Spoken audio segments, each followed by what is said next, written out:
Vamos à palavra de Deus. Eu peço que você abra sua Bíblia no Evangelho de Mateus, capítulo 28, versos 18 a 20,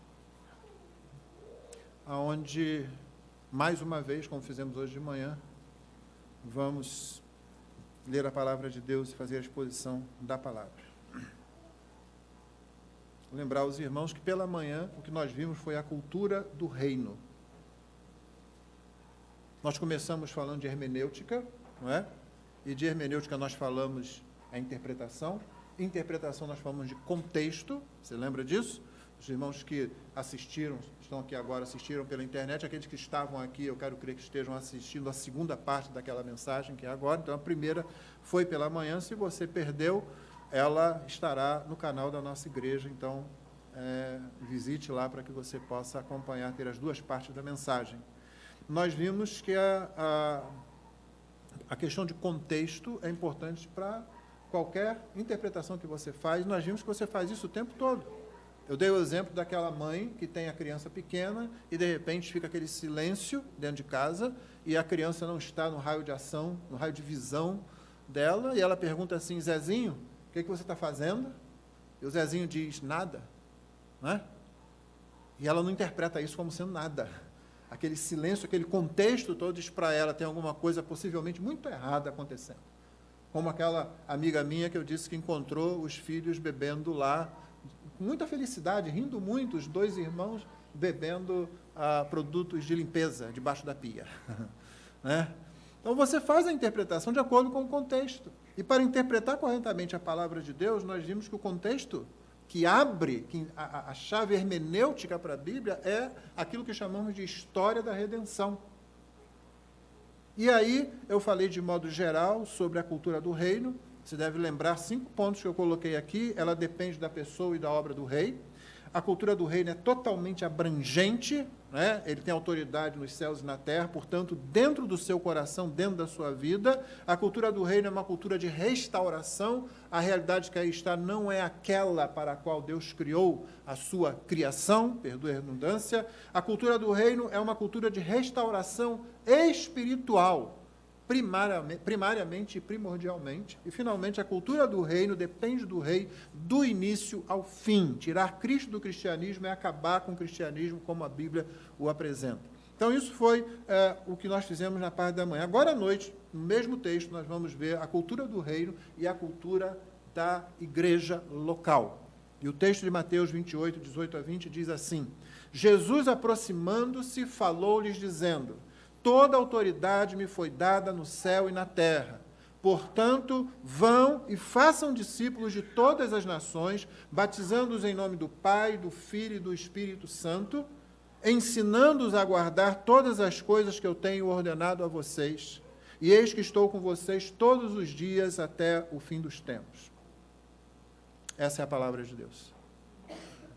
Irmãos, vamos fazer uma viagem agora através da história da redenção, porque assim você vai entender melhor o que é a história da redenção. A definição seria o que você vê em toda a Escritura. São os atos salvíficos de Deus através da história desde o seu início. Nós tivemos a criação, nós tivemos a queda, são aquelas 4 palavrinhas quando nós falamos em cosmovisão cristã, não é? Criação, queda, redenção e a última, consumação. Nós estamos naquele grande período da redenção, da história da redenção, basicamente o que acontece depois de Gênesis 3, estritamente falando a partir de Gênesis 3,15, é a história da redenção. A queda aconteceu e Deus vai resgatar a sua criação, resgatando pecadores e resgatando a própria criação como um todo. O que você vai ver acontecer de forma plena, de forma total, quando a consumação acontecer no final dos tempos. A consumação, então, é o cumprimento de tudo aquilo que Deus disse que faria. Então, basicamente, irmãos, a maior parte do que nós temos nas Escrituras, quase a totalidade dela, é a história da redenção. É o que Deus começa fazendo lá no Éden, já logo após a queda, prometendo salvação, e o que Ele vai fazendo através de personagens, de pessoas que são agentes dessa história. Muitos deles são mediadores pactuais, até que vem o mediador por excelência, o Senhor Jesus, o ensino apostólico e a igreja, que aí está, expandindo a morada de Deus no mundo, expandindo o reino, até que o Senhor Jesus volte e a consumação aconteça. Então vamos começar essa viagem onde a gente tem que começar com Adão. Adão era rei sacerdote. Gênesis 1, 28 diz assim: e Deus os abençoou, Adão e Eva, e lhes disse: sejam fecundos, multipliquem-se, encham a terra e sujeitem-na.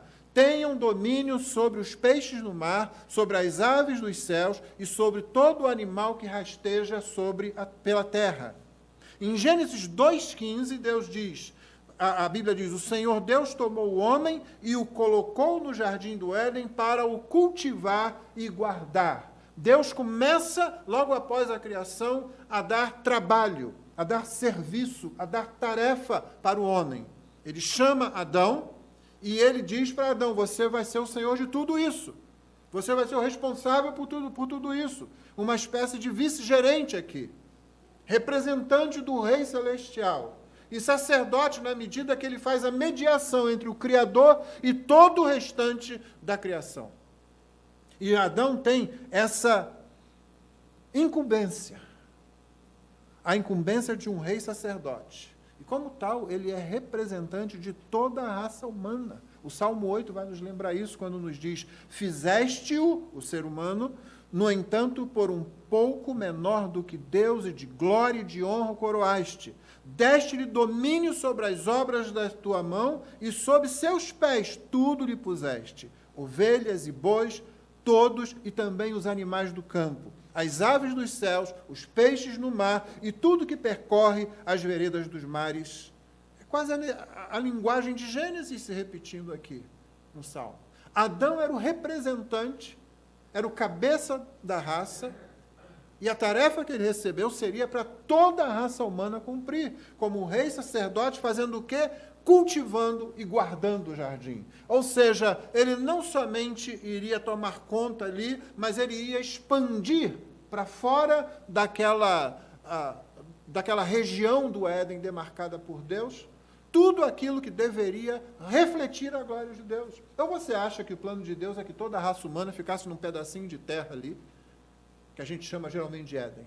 Não, a ideia era expandir de forma que o homem dominasse toda a criação, todo o planeta, e à medida que isso fosse sendo feito, a glória de Deus fosse refletida na personalidade do ser humano, nos atos dos seres humanos e no próprio culto que esse ser humano prestaria ao Senhor. Então, Adão é o rei sacerdote. Faz as duas coisas. Ele cultiva, ele guarda, ele vigia. Adão, porém, falhou. Nós sabemos disso. E em Adão todos os homens falharam. Daí, Gênesis 3,15, a promessa da redenção, como eu citei. Porém, inimizade entre você e a mulher, isso é Deus falando para a serpente, entre a sua descendência e o descendente dela, este lhe ferirá a cabeça e você lhe ferirá o calcanhar. A promessa da redenção começa ali, logo após a queda. Mas uma coisa já estava acontecida. O ser humano tinha falhado em Adão.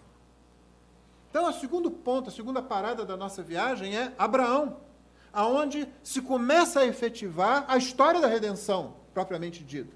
Na verdade, Gênesis 1 a 11 é uma grande introdução a toda a história da redenção, a toda a Escritura. De modo que quando você chega em Gênesis 12, e nós tivemos aqui várias mensagens pregadas a respeito de Abraão, e em Gênesis 12 também, você tem, então, ali sendo efetivada, finalmente, dando início, realmente, à história da redenção, a redenção humana. Mas o que acontece de interessante agora, em Gênesis 17:6, e que nos auxilia a nos movimentarmos aí para frente nessa história da redenção, é o que Deus diz a Abraão: farei com que você seja extraordinariamente fecundo. De você farei surgir nações e reis procederão de você. Diferentemente do que Deus havia falado para Adão, quando ele disse, Adão, multiplique-se, espalhe-se, seja fecundo. Agora ele disse, Abraão, eu farei você extraordinariamente fecundo. E você será uma grande nação. Reis nascerão de você. Você notou a diferença? Deus está dando um passo a mais, um passo à frente, tomando as rédeas da redenção do homem, e aquilo que antes o homem faria por si só, se multiplicando sobre a face da terra, expandindo a morada de Deus, agora Deus mesmo vai garantir que isso aconteça.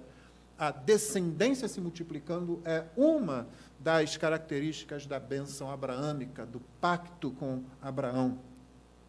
Mas tem mais. Em Gênesis 18, 17, 19, a gente encontra o seguinte: o Senhor disse: será que eu devo esconder de Abraão o que estou para fazer, visto que Abraão certamente virá a ser grande e poderosa nação, e nele serão benditas todas as nações da terra? Então Deus está pensando isso, mas por quê? Ele explica por que ele está perguntando a si mesmo: vou esconder de Abraão o que eu vou fazer lá em Sodoma, lá em Gomorra? Por que eu vou falar com ele? E ele explica para nós, porque senão a gente ia inventar alguma coisa muito tola aqui a respeito disso, né? Mas Deus disse: porque eu o escolhi para que ordene os seus filhos e a sua casa depois dele, a fim de que guardem, o verbo está aí, como Adão tinha que fazer, guardem o caminho do Senhor e pratiquem a justiça e o juízo, para que o Senhor faça vir sobre Abraão o que lhe prometeu.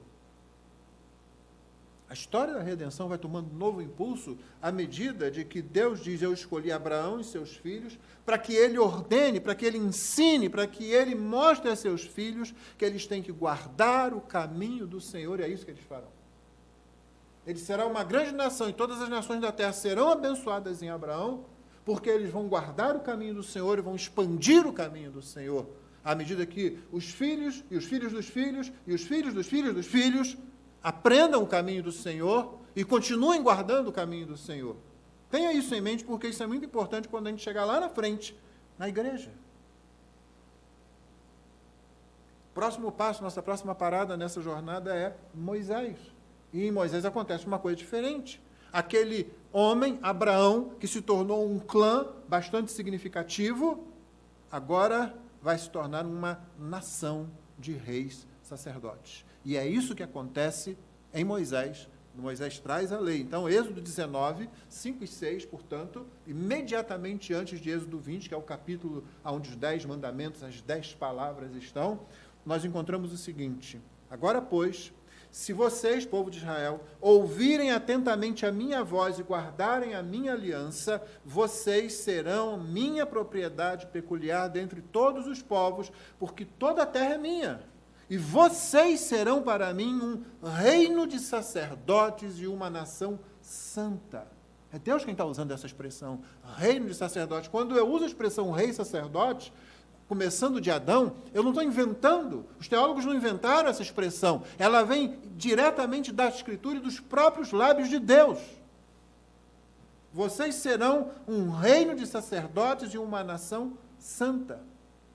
São essas as palavras que você falará aos filhos de Israel. Dentro do povo de Israel havia um grupo específico de homens, então, que ficou conhecido como sacerdotes. Mas também logo se instalou a monarquia e apareceu a figura do rei, que deveria agir como um representante do rei celestial. Davi, nós ouvimos dele aqui no início do culto, Davi é, por excelência, a evidência clara do que é o rei que representa o rei celestial. Davi é tão certo, tão seguro disso, dessa posição, que ele se humilha constantemente diante de Deus. Ele é chamado de homem segundo o coração de Deus, não porque ele tivesse sido perfeito, não. Ele cometeu alguns crimes bastante terríveis, alguns pecados tremendamente terríveis. Não, é isso que o caracteriza, porém. Quando ele derrama, como nós vimos aqui, a água que seus valentes trouxeram lá, ele está dizendo: eu não sou digno disso. Há alguém que é digno disso, está acima de, mas quem sou eu? Quando todo o povo, atendendo ao chamado de Davi, traz ofertas para a construção do templo, que foi construído pelo filho dele, por Salomão, Davi diz: Senhor, quem sou eu para fazer isso? Não fui eu. Ele escreve isso: não fui eu. Foi o Senhor quem fez isso. Esse povo trouxe todas essas coisas assim, de bom grado, generosamente, de coração aberto, porque o Senhor fez isso. Ele é bem a figura do que o povo de Deus deve ser, como um povo de sacerdócio real. E o que eles estavam ali para fazer? os sacerdotes, o rei ou os reis de Israel, basicamente o mesmo serviço que Adão recebeu, cultivar e guardar. Adão tinha que estar atento para duas coisas, irmãos. Primeiro, as ordenanças de Deus, o que Deus mandou fazer. Você vai fazer isso, vai fazer aquilo, não vai comer daquela árvore. E ele tinha que ensinar isso para Eva, para sua mulher. Quando ela chegou, olha, antes de você ser criada, Deus já tinha dado ordens aqui. Essa é a primeira coisa que ele tinha que fazer. Então ele cultiva o jardim, ele cultiva a vida daqueles que vierem depois dele, começando de sua própria esposa, e depois seriam dos seus filhos. Mas tem mais uma coisa, ele tem que guardar. Ele teria que estar atento também às serpentes intrometidas e sedutoras. Deus diz assim, guarda, é porque tem ameaça. E de repente vai aparecer uma serpente intrometida aí, sedutora, e você precisa estar atento. Os sacerdotes e os reis davam continuidade a esse trabalho. Eles separavam entre coisas sagradas e coisas profanas. Sim, na igreja não tem isso. A reforma acabou com essa divisão que a igreja medieval tinha. Mas na antiga aliança era exatamente isso que acontecia. Esse é o povo santo. Essa é a nação de sacerdócio real. Existe uma diferença entre o que é santo separado para Deus e o que não é. E os sacerdotes e os reis trabalhavam fazendo exatamente o que Adão estava fazendo. Era para Adão chegar, olha, essa serpente não pertence a esse quadro aqui não. Ela não pertence às coisas de Deus, ela tem que ser posta para fora, tem que estar separada.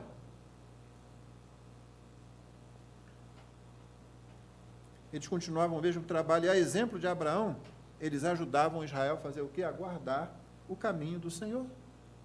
É isso que os sacerdotes e os reis deveriam fazer. Porém, a exemplo de Adão também, Israel fracassou como reino de sacerdotes. E assim, a exemplo do que Deus tinha feito com Abraão, Deus mesmo providenciaria perdão e capacitação para seu reino de sacerdotes. Ele ia fazer. Lembra que ele disse para Abraão, eu vou multiplicar você? Agora também ele vai fazer com que aconteça a redenção, com que isso progrida de fato, e a gente chama isso geralmente de nova aliança. Observem que a morada de Deus com o ser humano, inicialmente, era todo o jardim, e somente o jardim. E o homem deveria expandir essa morada, cultivar e ir crescendo, para além das fronteiras do Éden, enquanto mantinha vigilância sobre a morada de Deus que ia se expandindo. Depois, com o povo de Israel, a morada de Deus passa a ser o tabernáculo, o templo. O templo no Antigo Testamento, assim como o tabernáculo, era elemento de culto. Não era como hoje, que ele é para usar a linguagem teológica, um acidente de culto. Você pode ter templo e pode não ter hoje. Mas no tempo da Antiga Aliança não era assim. O templo é elemento de culto, é o lugar de culto. Por isso que 3 vezes por ano, o pessoal que morava longe de Jerusalém empreendia uma grande jornada para chegar até Jerusalém e cultuar no lugar que o Senhor ordenou. Ninguém podia dizer, não, vou ficar por aqui mesmo, essa jornada não precisa fazer isso, né? Se tivesse lá um carioca lá, ia ser bem assim, né? Ah, não precisa fazer essa jornada toda. Aqui tá bom. Não, tinha que fazer tudo isso. O lugar era lá. Com o fracasso de Israel, inclusive dos sacerdotes e dos reis, Deus promete uma nova aliança, na qual Ele mesmo vai sustentar os dois lados e a sua morada será no coração do seu povo. Como diz Jeremias 31 e 34, e eu só vou ler esse texto com relação a isso, embora haja outros no Antigo Testamento, o Senhor diz através do profeta, eis, aí vem dias, diz o Senhor, em que firmarei nova aliança com a casa de Israel e com a casa de Judá. Não segundo a aliança que fiz com seus pais no dia em que os tomei pela mão para os tirar da terra do Egito, pois eles quebraram a minha aliança, apesar de eu ter sido seu esposo, diz o Senhor. Porque essa é a aliança que farei com a casa de Israel depois daqueles dias, diz o Senhor. Na mente lhes imprimirei as minhas leis, também no seu coração as inscreverei, e eu serei o Deus deles, e eles serão o meu povo. E agora vem aquele negócio que muita gente às vezes não entende. Não ensinará jamais cada um ao seu próximo. Guarda isso na cabeça aí, guarda isso na mente, porque isso tem muito a ver com a igreja de Jesus. Não ensinará cada um ao seu próximo, nem cada um ao seu irmão, dizendo, conhece o Senhor, porque todos me conhecerão, desde o menor até o maior deles, diz o Senhor, pois perdoarei as suas iniquidades e dos seus pecados, jamais me lembrarei. Esses são os termos da nova aliança. Mente, coração. Agora a morada de Deus é dentro do seu próprio povo. Você está vendo o que Deus está fazendo? Deus vai dizer, é isso que eu vou fazer. É isso que eu vou cumprir.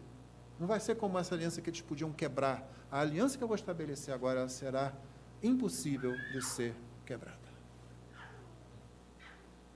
Isso nos leva à próxima parada. E última, na verdade. Jesus e a igreja. Você já reparou no que Jesus é chamado no Antigo Testamento? No Novo Testamento também? Ele é chamado de semente de Abraão. Ele é chamado de Novo Israel. Ele é chamado de filho de Davi. E especificamente nos interessa que ele é chamado de último Adão e segundo homem. Último Adão e segundo homem, lá em 1 Coríntios 15. O apóstolo escreveu, pois assim está escrito, o primeiro homem, Adão, se tornou um ser vivente, mas o último Adão é espírito vivificante, que transmite vida. O outro recebeu e se tornou um ser vivo, esse agora ele transmite vida, o último Adão. O que vem primeiro não é o espiritual, e sim o natural. Depois vem o espiritual, e Paulo continua, o primeiro homem, note que ele mudou, ele falou em primeiro homem, ele falou em primeiro Adão e em último Adão. Agora ele muda um pouquinho e fala em primeiro homem e segundo homem. O primeiro homem, formado do pó da terra, é terreno, esse é Adão. O segundo homem é do céu. Como foi o homem terreno, assim também são os demais que são feitos do pó da terra. E como é o homem celestial, assim também são os celestiais. É mais fácil de você entender se eu disser o seguinte: Adão inicia a raça humana que cai, onde acontece a queda, e Jesus é o último Adão, encerrando essa raça ali. Nele isso pode parar e para efetivamente para todos os que são salvos. Adão é o primeiro homem, o que iniciou a raça terrena. Jesus agora ele chama de o segundo homem, não é o último homem, é o último Adão, mas é o segundo homem. Ele dá início a uma nova raça que agora é celestial. Espírito vivificante ele é. Ele dá vida. Aquilo que Adão não podia dar, na verdade Adão perdeu a vida que lhe foi dada, e nele todos nós perdemos. Cristo, o segundo homem, dessa nova raça, raça de pessoas salvas. Esse é espírito vivificante, esse dá vida. Não sei se você percebeu, mas nós somos o que somos e fazemos o que fazemos por causa do que Deus fez em Cristo. Por causa disso, nós temos os ofícios de Cristo como reis sacerdotes. Cristo é rei, é sacerdote, é profeta. Nos interessa hoje aqui rei e sacerdote. Quando você é salvo, você não recebe apenas um título vago. Você é unido com Cristo. Você é unido nele. A vida que você tem é a vida dele. Você é o que ele é, você faz o que ele faz, você diz o que ele diz. É isso que nós somos. Por isso a tarefa é nossa agora. É por isso que Pedro pode se dirigir aos cristãos, na sua primeira carta, usando as mesmas palavras que Moisés usou lá em Êxodo 19. Pedro diz, vocês, porém, são geração eleita, sacerdócio real, nação santa, povo de propriedade exclusiva de Deus, a fim de proclamar as virtudes daquele que os chamou das trevas para a sua maravilhosa luz.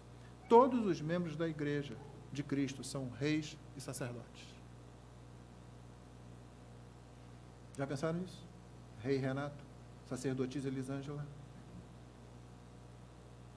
Rainha Bruna, sacerdote Levi. Todos. O que significa que você tem aquelas mesmas tarefas que foram dadas desde o começo. Não entra nessa aí de que você é rei, rainha, príncipe, princesa, não deixa cair a coroa, como é que é? Graças a Deus eu não consigo gravar esse negócio, né? Eu sei que tem um troço de que senão a coroa cai. aquela é capaz de cair. Essa não tem como cair, porque não é uma coisa que você pega e põe sobre você. É uma coisa que você recebe na união mística com Cristo. Quando a vida dele se torna a sua vida, quando o Espírito vivificante coloca a vida em você, que Adão não podia dar, porque não tinha para dar. Ele tinha perdido até a vida que ele tinha. Mas Cristo, o Espírito vivificante, põe essa vida em você. Essa coroa não cai, ninguém rouba essa coroa. Os alertas do Apocalipse, toma cuidado para que ninguém roube a tua coroa, são aqueles alertas que são meios de graça, que o crente ouve e diz, eu atendo isso. E o falso crente dentro da igreja ouve, não liga para isso, discute sobre isso, bagunça sobre isso e daqui a pouco some, daqui a pouco se revela que nunca recebeu nada de Cristo, que nunca confiou em Cristo. Mas você notou aqui como Pedro pode usar as mesmas palavras que Moisés? Porque todos os membros da igreja de Cristo são reis sacerdotes, por causa dessa união. E o trabalho, o mesmo, como eu acabei de dizer, expandir a morada de Deus agora nos corações, ou seja, cultivar e guardar. É a mesma coisa. A igreja é o lugar da habitação de Deus, faz o mesmo trabalho dos nossos pais no passado. É por isso que nós vemos Jesus dar à igreja uma autoridade que não foi dada a nenhuma outra instituição. O Estado não recebeu essa autoridade, o casamento, o matrimônio não recebeu essa autoridade, a família não recebeu essa autoridade. Nós encontramos lá os textos que nós já conhecemos, e eu não vou trabalhá-los aqui agora, já fizemos isso várias vezes. Mateus 16, Mateus 18, os textos que falam sobre a entrega das chaves do reino, o ligar e o desligar. O que você ligar aqui terá sido ligado no céu, o que você desligar aqui terá sido desligado no céu. E 1 Coríntios 5, onde Paulo diz, olha, você exclui, você coloca essa pessoa para debaixo do domínio de Satanás. Entrega a alma a Satanás, é a expressão usada, para dizer, olha, ela está fora, ela não pertence a isso aqui. Ela não pertence a esse grupo santo, separado, que pertence a Deus. Mas deixa eu levar você, não para esses textos que nós já conhecemos, mas para um outro texto que vai mostrar esses mesmos aspectos, porém, do ponto de vista de cultura mesmo. E é um texto talvez seja inesperado para alguns aqui, porque você geralmente o conhece sendo aplicado erroneamente de outra forma, que é 2 Coríntios 6, 14 a 18, e que diz assim, não se ponham em julgo desigual com os descrentes. Já ouviu? Já ouviu isso, né? É casamento, né? Não é? Paulo não está falando de casamento aqui, não. Pois que sociedade pode haver entre a justiça e a iniquidade? Ou que comunhão existe entre a luz e as trevas? Que harmonia pode haver entre Cristo e o maligno? Ou que união existe entre o crente e o descrente? Que ligação há entre o santuário de Deus e os ídolos? Notou aqui? O santuário de Deus na antiga aliança, o templo em Jerusalém, é o lugar da habitação de Deus. E agora Paulo usa esse vocabulário e aplica à igreja. Ele está dizendo, vocês são o santuário de Deus. Que ligação há entre o santuário de Deus e os ídolos? Porque nós somos santuário do Deus vivo. Como ele próprio disse, habitarei e andarei entre eles, serei o seu Deus e eles serão o meu povo. A mesma linguagem lá do Antigo Testamento.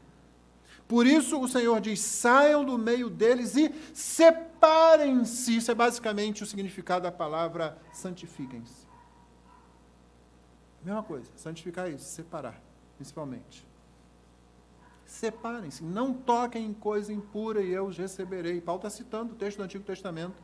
Serei o pai de vocês e vocês serão meus filhos e minhas filhas, diz o Senhor Todo-Poderoso. Paulo utiliza o mesmo vocabulário que era usado para a nação de reis sacerdotes do Antigo Testamento. Mas qual é o contexto aqui? Quando você começa a ler a segunda carta aos Coríntios, até você chegar aqui ao capítulo 6, o que você vai ter é o seguinte, Paulo dizendo assim, olha, vou fazer um resumo bem resumido, então você tem essa tarefa aí para durante a semana, leia a segunda carta aos Coríntios. Ela é uma carta mais amena do que a primeira carta, não é? E Paulo está dizendo assim, olha, abram-se para mim como apóstolo, porque eu tenho me aberto para vocês, eu tenho dado por vocês, eu tenho dado a minha vida por vocês, cumprindo o mandamento de Cristo. Então sejam generosos também, retribuam da mesma forma, fazendo o quê? Dando ouvidos às palavras que eu falei, como sendo as palavras do Senhor Jesus para vocês. É isso que ele está falando. Ou seja, quando Paulo fala aqui sobre não se põe em julgo desigual, o que ele tem em mente é o seguinte, vocês estão ouvindo falsos mestres, Vocês estão ouvindo pessoas que querem desviar vocês do caminho do Senhor, aquele caminho lá que Abraão tinha que ensinar seus filhos, que a lei de Moisés tinha que fazer com que Israel guardasse também, guardar o caminho do Senhor. E nas igrejas do Novo Testamento, e em Corinto de uma forma muito específica, o povo estava dando ouvidos, a igreja estava dando ouvidos a alguns falsos mestres que ali estavam. Esse é o contexto, é o que Paulo vai falar um pouquinho logo depois. Ele está dizendo, vocês me conhecem, eu não preciso de carta de apresentação para vocês. Então, por que agora vocês vão se misturar com quem vocês estão admitindo dentro da igreja, como se fossem santos, separados, mas não são? É hora de vocês fazerem essa separação, essa divisão. E se não prega o evangelho, então não pertence ao lugar. Não pertence à morada de Deus, não pertence à casa de Deus. Esse é o contexto do texto que eu acabei de ler. É nisso que Paulo está dizendo, atentem. Os irmãos estão entendendo? Porque a minha preocupação é a seguinte, Paulo está dizendo, se ele fosse falar hoje aqui a essa igreja, olha, quando o pastor Maurício sair daqui, pensem bem quem vai ocupar esse lugar. Se vocês têm tido um pastor que, pela misericórdia, pela graça de Deus, pela dependência de Deus, porque Deus é muito bom e misericordioso, tem pregado o evangelho e assim ensinou vocês a fazerem, não tragam para cá agora alguém que vai pregar qualquer outra coisa. Vocês não têm comunhão com as trevas, vocês não têm comunhão com o maligno, vocês não têm, como justiça de Deus, comunhão com a iniquidade. É basicamente isso que Paulo está dizendo nesse texto aqui para a igreja de Corinto e que a gente pode aplicar à nossa igreja também. Não está falando da separação, obviamente, de não cristãos. Às vezes alguém lê aqui, que comunhão tem entre luz e trevas, ou que união existe entre o crente e o descrente. Olha, você não pode ter amigo não crente. É capaz de alguém sair com essa, né? Aí a gente esquece lá, 1 Coríntios 5, quando Paulo trata de uma exclusão que precisa ser feita, ele diz, olha, eu não estou dizendo para vocês se separarem de todas as pessoas que não são crentes, porque vocês teriam que sair do mundo. Eu estou falando para vocês se separarem, para vocês colocarem para fora, para vocês manterem distância daqueles que, dizendo-se irmãos, são profanos, assassinos, ladrões, adúlteros, etc. É esse que é o grupo. Falsos mestres, é esse que é o grupo. Paulo está falando da separação daqueles que, dizendo-se crentes, não são. Está falando de evangelização e discipulado. Eu já disse para os irmãos, a evangelização, a obra de missões, é a principal porta de entrada de heresia na igreja. Porque geralmente é quando se baixa mais a cerca. Porque a gente quer ver as pessoas vindo para a igreja, as pessoas aceitando Jesus, não é? E aí a gente começa, não vamos falar certas palavras, falar sobre ira de Deus, não vai pegar bem, esse pessoal nunca vai se tornar membro, né, da igreja. Eu lembro daquele sujeito rico, né, chegando e dizer, Senhor, bom mestre, eu quero ser aí do seu grupo, o que eu faço para herdar a vida eterna?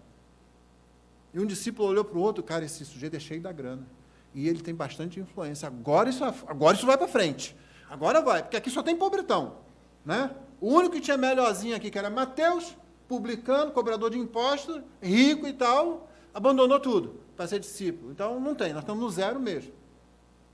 Mas esse agora, né? Aí o Senhor Jesus diz para ele, eu lá ia estragar tudo, irmãos. O cara chega assim, eu ia falar, claro, meu irmão, senta aqui, vem cá, Rômulo, vem cá, vamos conversar com esse senhor aqui, Renato, vamos conversar. Ele está interessado, olha, ele está interessado na obra, ele está interessado no evangelho. O Senhor Jesus vira para ele e diz, você guarda os mandamentos? Ele falou, faço tudo isso desde criancinha. Eu nasci fazendo. Os discípulos devem ter dito, né? Agora, Senhor, está aí, pronto. O cara já fez, o Senhor perguntou, ele disse que sim. Olha só que facilidade. Aí Jesus, falta só uma coisa. Aí eu imagino Pedro falando, lá se vai. E o Senhor diz, vende tudo que tem. Dá aos pobres de volta, segue, me terás um lugar. Aí os discípulos talvez ficassem desanimados, né? Mas quem ficou mais animado foi o camarada, né? O jovem de qualidade, cheio de qualidade, foi embora. Ele tinha muito, ele não ia fazer isso. É na evangelização, na obra de missões, eu encontrei muitos, já trabalhei com muitos missionários, como a cerca às vezes vai baixando, vai baixando, vai baixando. E aí daqui a pouco começa a entrar quem não é santo, quem não foi separado, quem não foi regenerado dentro da igreja. Você tem uma igreja grande, mas basta olhar para o Brasil, né? milhões e milhões de cristãos evangélicos, só para dizer os evangélicos, e qual é a influência que isso tem causado? Às vezes tem causado grande vergonha até. Porque nós não estamos fazendo direito o nosso trabalho de cultivar e guardar. Novamente, como Adão teve esse trabalho, nós também temos duas coisas em relação às quais nós devemos estar atentos. O que e quem. O que? O que é o Evangelho? É o Evangelho que está sendo pregado? E quem? Quem se apresenta para o batismo realmente confessa o Evangelho da graça de Cristo? Ou é qualquer outra coisa? Finalizando, a gente retorna à grande comissão, portanto, ao texto inicial. O Senhor Jesus se aproximou, disse a eles: toda a autoridade me foi dada, e quando ele diz: agora é a hora de vocês fazerem discípulos de todas as nações, de vocês batizarem no nome do Deus Trino e de vocês ensinarem a guardar. Você notou? Não é ensinar a matéria, é ensinar a doutrina. Isso já está implícito em fazer discípulos. Eu disse hoje de manhã, o discípulo não é um aluno de escola de hoje.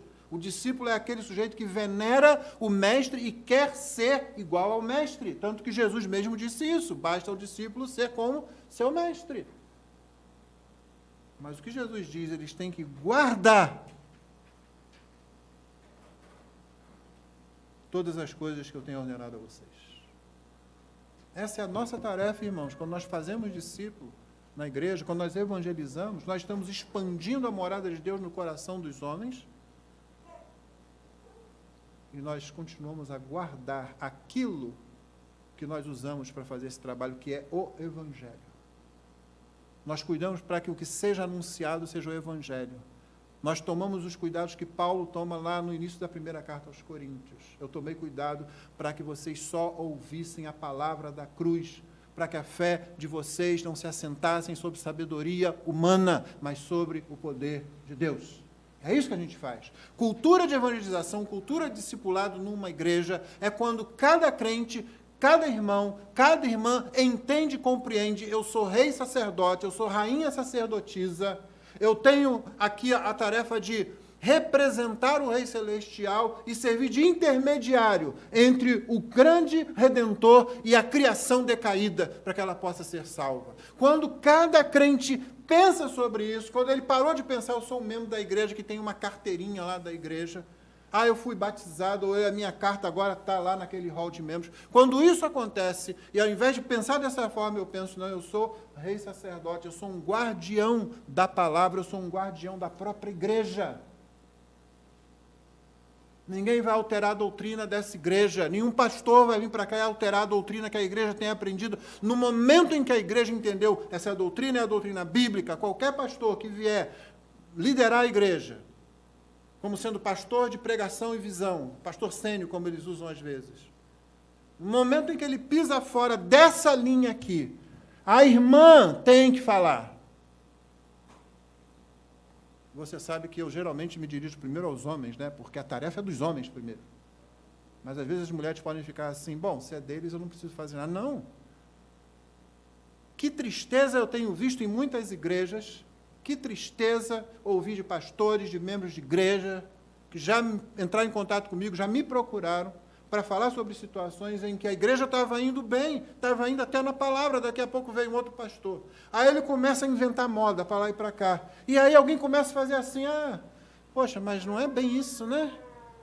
Mas se eu falar alguma coisa, vai ter problema, né?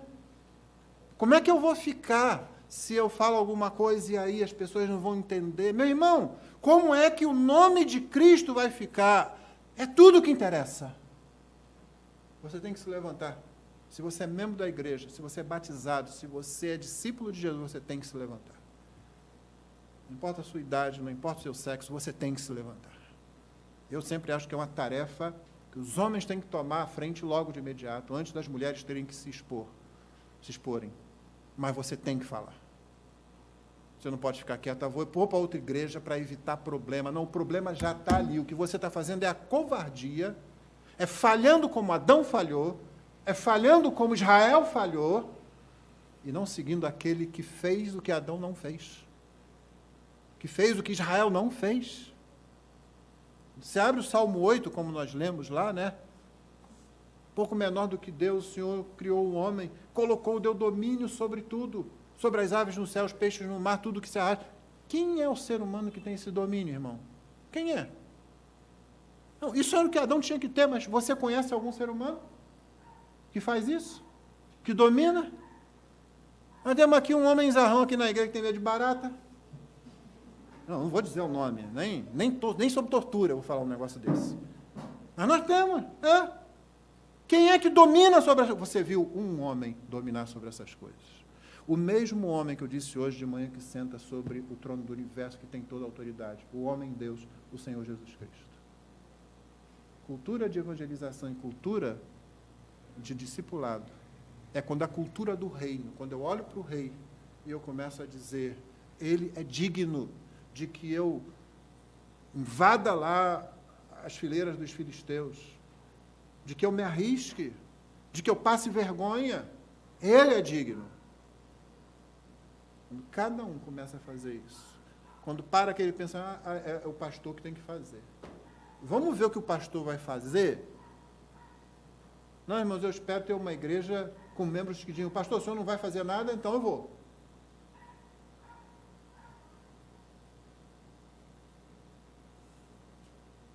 Porque nós fomos chamados por aquele que tem toda a autoridade e que disse que estaria conosco todos os dias até a consumação dos tempos, até o fim dos tempos.